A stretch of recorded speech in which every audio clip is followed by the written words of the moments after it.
Welcome to our channel. Today we how to configure Kubernetes for running distributed data jobs, detailed guide step by step clearly. Begin by ensuring that you have a Kubernetes cluster set up and accessible. Choose a cloud provider or set up a local cluster using tools like Minikube or Kind. Verify that you have the kubectl command line tool installed for managing your Kubernetes cluster.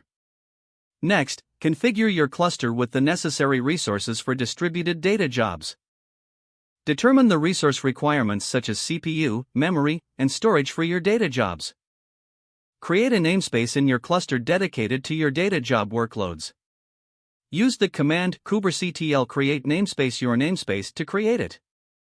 Define the storage requirements for your jobs by using persistent volumes and persistent volume claims.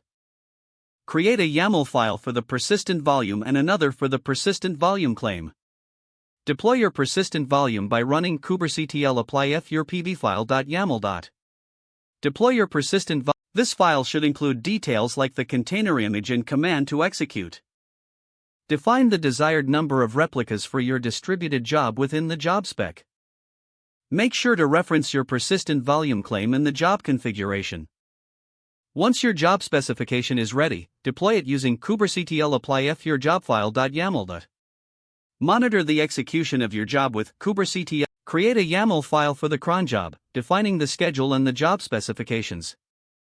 Apply the cron job configuration with kubectl apply fyourcronjobfile.yaml. Continue to monitor and manage your jobs using the Kubernetes dashboard or CLI.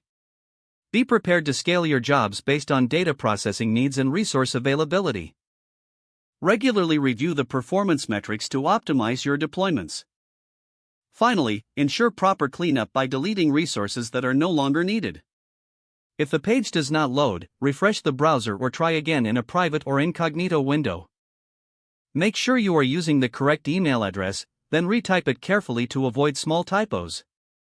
If your password is not accepted, use the reset option and create a new strong password you can remember. Check your spam folder for verification or security emails, then complete any requested confirmation steps. Enable two-factor authentication if available to improve account security and reduce unauthorized access risk. After signing in, review your profile details so your contact information and settings are accurate and current. If you see an error message, note it down and try again after restarting your device and internet connection. Log out when you finish, especially on shared devices, to keep your account and payment information secure. If the page does not load, refresh the browser or try again in a private or incognito window. Don't forget to like this video and subscribe to our channel for more step-by-step tech guides.